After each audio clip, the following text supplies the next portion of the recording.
Today, I want to talk about something near and dear to the Pilgrims' heart: heresy. They were accused of it, avoided it, accused others of it, and ultimately succumbed to it. This morning, I want to talk about a modern-day heresy, and that is Christian nationalism. After the 2020 election, many of us experienced a form of whiplash. January 6th happened, and the Republican Party was overrun by election deniers who sought to overturn our democratic system of government. For many of us, it was hard to believe. I remember a lot of conversations like, is nothing sacred? Isn't nothing more American than democracy and the right to vote? The readiness of a huge part of our country to happily throw away democracy was and is objectively frightening. But you can't understand why it happened without understanding Christian nationalism. In an overarching way, Christian nationalism is the idea that our nation was founded as a Christian country, blessed by God, and that it needs to return to its Christian roots in order to regain that blessing. Now, a few things about that. First, we were not founded as a Christian nation. Many of the founders were deists, which meant they believed in a God that created the world and then just kind of checked out. That is not a mainstream idea today. And many other founders had, and this is truly disturbing to the religious right today, Unitarian beliefs. John Adams, Paul Revere, Thomas Jefferson, Benjamin Franklin all denied the divinity of Jesus. Jesus to them was not anyone's Lord and Savior. And George Washington, although not a Unitarian, would literally get up in the middle of church and leave when they gave communion.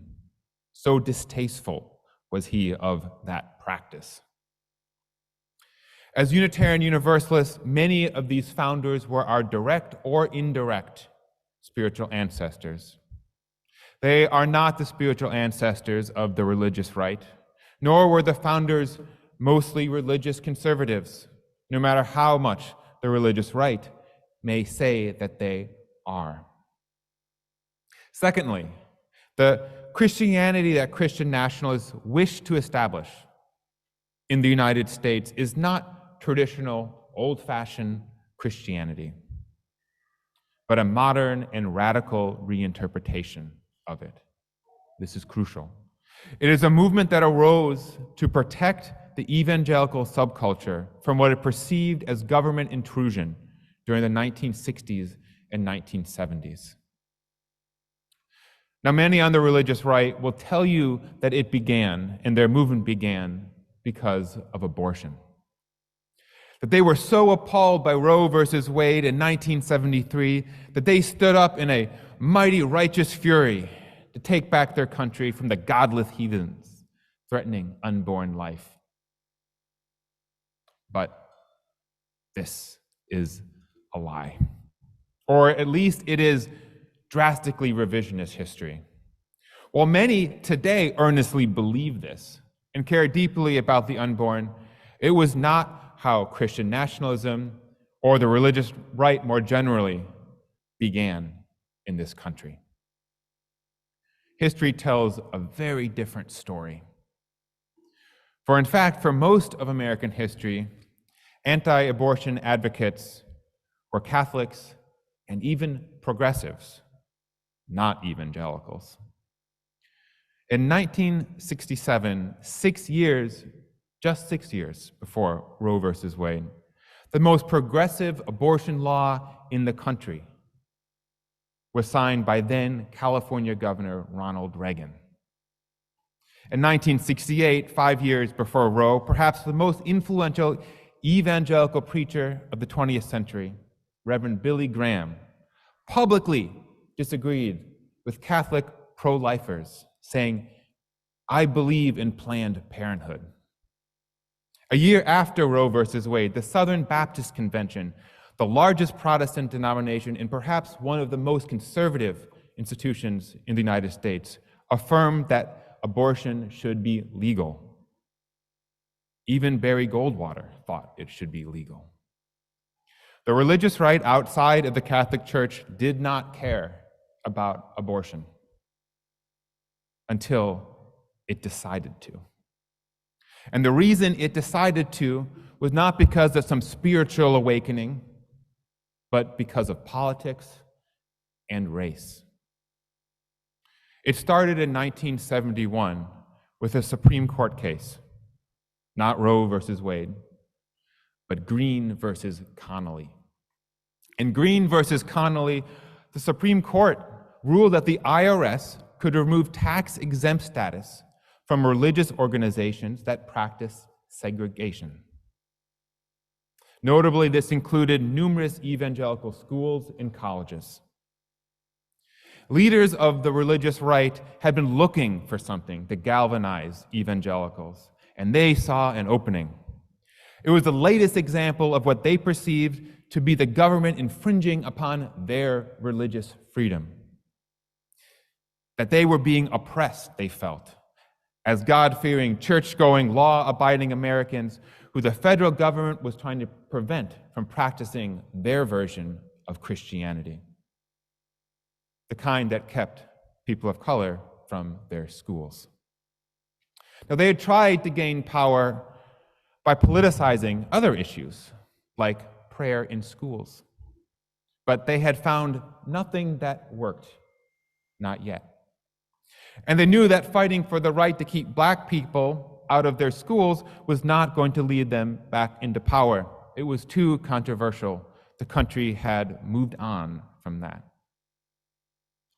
So they needed something else, something more accessible, something less obviously divisive, something that could divert people's attention from their true goal, establishing a country where their racist values could be practiced freely without the meddling of Washington and the federal government. By chance, in 1978, several Catholic pro-life candidates happened to win surprising victories over Democrats. It happened in Minnesota, and Iowa, and New Hampshire. And the leaders of the evangelical right took notice. They sensed that they finally had their cause. Maybe if they talked about protecting the unborn, it could be like a Trojan horse. Condemn abortion, gain power through it, and then you can push all the other policies that you really care about. Racial segregation, prayer in schools, dismantling public education, enforcing laws that enforce traditional families. Abortion became important to the religious right because they thought it would give them power. They thought they could win elections through it. It had little or nothing to do with the sanctity of life or religious principle. Now, I know that this might sound a little far-fetched, a little too easy and simple, maybe even like a conspiracy theory that leftists are peddling on social media. But legitimate scholars and historians are united about this. The evidence is there in meeting notes, in interviews, and memos. The decision was made by the leadership of the religious right to make abortion their issue and to fund it with deliberateness and intentionality. They did it so that the evangelical subculture could gain power in our government. Abortion was the vehicle that they would ride to establishing their Christian nation.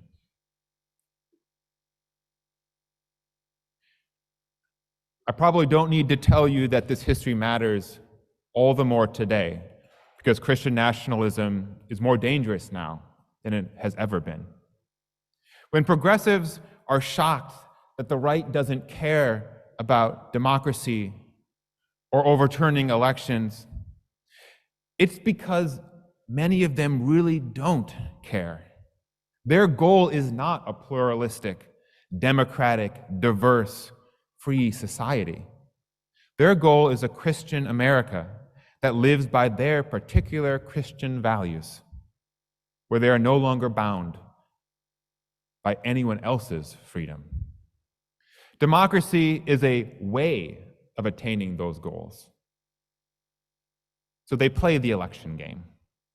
And they're happy to cheat and bend the rules because they don't respect their opposition. They are the heretics, and they don't respect the game. Let us make no mistake, religious nationalists are not ambivalent about democracy. They are actively hostile to it. Democracy, diversity, freedom, and so many other core values that progressives think are American are perceived instead as dangerous and oppositional to their true goals. After all, democracy leads to empowering other voices, other values, other religious ideas. Diversity and freedom lead to what they understand as deviancy and sin and godlessness. They point to gay marriage, to trans folks in bathrooms, and women not knowing their place. That happens in a society that's a little too diverse and a little too free. The Christian nationalists, any government intervention that disrupts the status quo and traditional hierarchies is perceived as an affront to the Christian ideal and to God's natural order.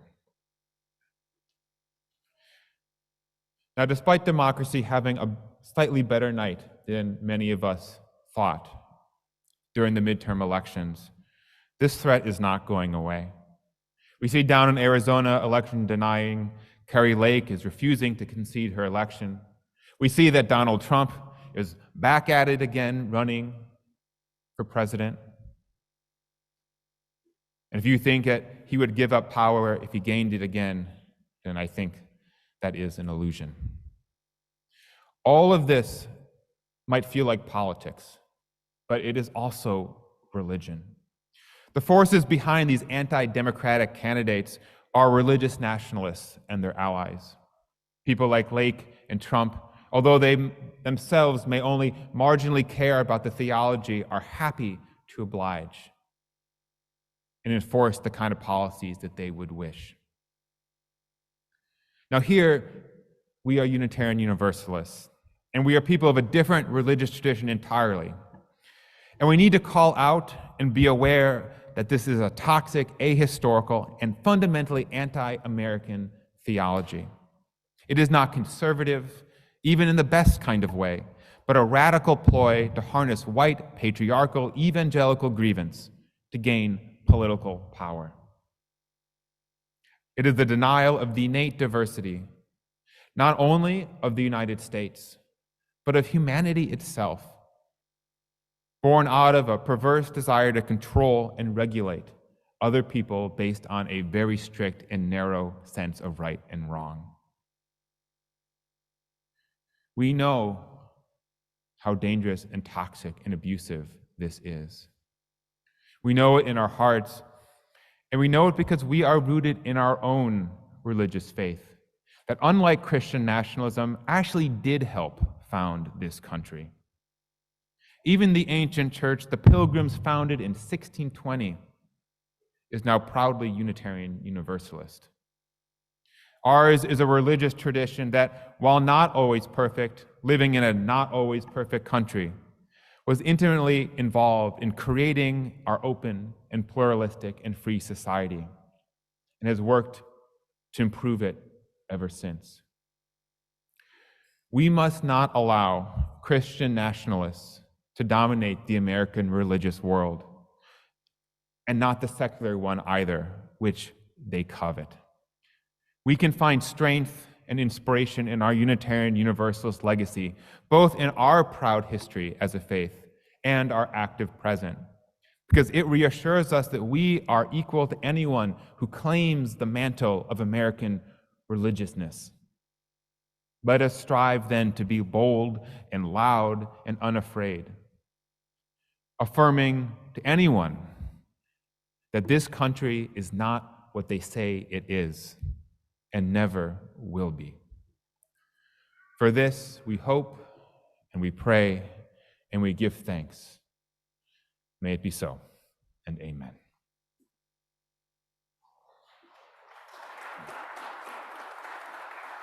Okay, great. Hello, Reverend Schuyler. Thank you for joining me for getting the message after the message. How are you today? I'm well, Deb. It's great to be with you. Thank you for doing this with me today. Of course, so happy to be here. For those who don't know me, I'm a religious education assistant. Enjoying my time here and learning a ton. All right, let's hop right in. Why this message right now? Yeah, it's a good question. This was my Thanksgiving service, which, is a bit of a stretch, perhaps thematically, from Thanksgiving to this. But I do think that there are some overlapping themes about, like, what does it mean to dive into our heritage? What is our heritage? What does it mean to honor where we come from? I think Thanksgiving has all sorts of themes like that, and there's, of course, lots of problematic themes too.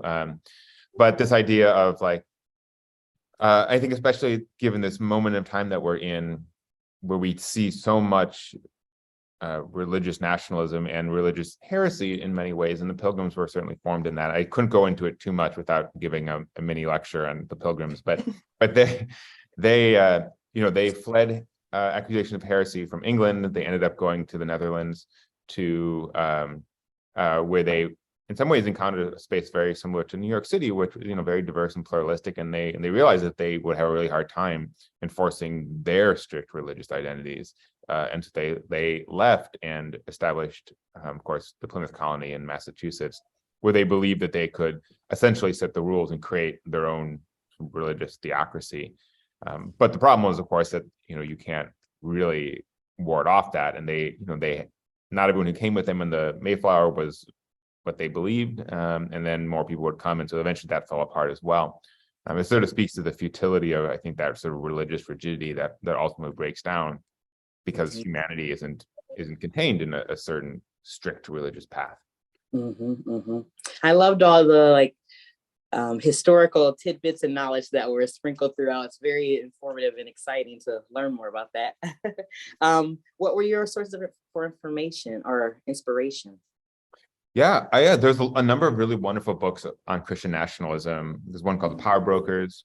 There's one, I think, called Bad Faith, and I don't have them with me right now, but they're written by journalists and scholars and academics who have dove into these themes of religious nationalism and their origins, their current manifestations, and they're all united basically in understanding this narrative that religious nationalism is this reaction against government intervention that happened in the 60s and 70s, rather than what they present it to be, which is this effort to reclaim some former glory of American Christianity, right, that has escaped us with all of this, the change that we've experienced. So I think that's very important for everyone to be aware of, and that the scholars, right, are kind of unified around this. I talk about it sounding maybe a bit like a conspiracy theory, and I think it can sound like that. It's like, well, how convenient, right? Right. But that's what the history says. We are a tradition that cares about history and trusts people who are experts in those things, and that's what they say. I love it as like a counter narrative and actually based in some study, and there's things to point to this and evidence. So that's wonderful to hear from a pulpit and from a church space. What advice would you give people who may be a little bit discouraged or overwhelmed by the current narrative or presentation of how religion is being presented in politics right now? Yeah, it's a great question. I think there is some hope in the reality that most of the underhandedness of religious nationalists are not necessarily believed in by the general American public, even those who identify as people on the religious right. That sort of the Trojan horse mentality is largely shared by a certain part of the leadership and sort of the elite of the Christian religious right, not by sort of the rank and file folks. And so it's not a deception that exists in the sort of broad swath of the American population. I think most people who are on the Christian right sincerely believe that abortion is wrong, and sincerely believe that they, in a Christian world, or in their sense of what a world that respects Christian beliefs would be open to other people. But so I think there's that. I also think that part of the hope and strength that we can get as people who are not Christian nationalists, or even Christian, right, as Unitarian Universalists, that we have our own tradition that is independent, that has tremendous depth and history and legacy that we can be proud of and we can use for ourselves. And that, history is full of, even if we do fall into a Christian nationalist nation, which is not, inconceivable, and we almost there in 2020, and like we could have done it again, and things have turned out differently, and like who knows what 2024 will be like in the future. That history is full of religions that are very much in the minority, or very much small within a large sea of something else, but those are often very dynamic and very powerful in their own way, right? Unitarians and Universalists were never the majority of religious belief in the United States, or in the American colonies, and yet they have tremendous influence in the cultural and political life of this country, going back, to the beginning. So I think it is not a defeat to be small. It's not a defeat to feel like you're outnumbered by a vast Christian majority. That is often what the reality is, and we can take inspiration from other smaller religions, like the Jewish faith, right, who have outlasted, millennia of people who have tried to persecute them, right? And Unitarian Universalists do not have that story, but have a different story, and so I think we can take pride in that, and from our own religious roots, and feel good and feel comfortable that we are resting on shoulders of others and each other, right? That we have roots that go down deep, that can give us grounding, no matter what the wind is doing to our branches, right? I love these insights. I also love like this thread of the entire message, and what you're saying now is like there's always been pluralism and differences, and to realize that and understand that we can live pluralistically and democratically together. And just because there's more of one tradition, we don't have to be wiped out, or we can just all live amongst each other and engage with each other and respect each other, and actually be a society that promotes values and ideals where everyone is able to be at the table and share. So that's very encouraging. My final question before we go is, were there any things that you couldn't include or you didn't include because of time or whatever, like the flow? Were anything left out that you were considering? Yeah, I really debated what I wanted to talk about more about Pilgrims, and connect it more explicitly to Thanksgiving. And I felt like I said it before we were talking, I kind of shoehorned this into Thanksgiving, and but I think there are real links of like Pilgrims struggling with their own versions of heresy and whatnot. But I also think one of the things I didn't put in that I really debated fitting in was, religious nationalists are not. They have allies in American society, and one of their biggest allies are the biggest proponents of capitalism and big business and corporations, who, although may not care at all about Christianity, benefit from the same fundamental principle that government intervention in the rights of people in the society is somehow an inherent threat to their functioning, right? So like Christian nationalist corporations don't want the government to have lots of rules for them. And so corporations and the religious right throughout American history, it really started in the Great Depression around sort of pushing back against the New Deal stuff. Corporations funded a lot of the right-wing talk radio, and saw that basically as a natural ally, that, the Christian right wanted the government to get out of public schools, they wanted to get out of prayer in schools, and eventually, abortion and other things, and racial segregation. And corporations and capitalism also wanted government out of their business, right? They didn't want taxes. They didn't want regulations. And so that is a key relationship that I didn't have time to explore. And I think there could be another sermon about that. But when we look at like kind of the sins that keep America back, I think that religious nationalism and and that corporate desire to avoid government responsibility are two of the major pillars of sort of active cultural institutional resistance to progress, and threaten to sink us into that future that the Christian nationalists really want us to be in, and they have a very natural partner in corporations.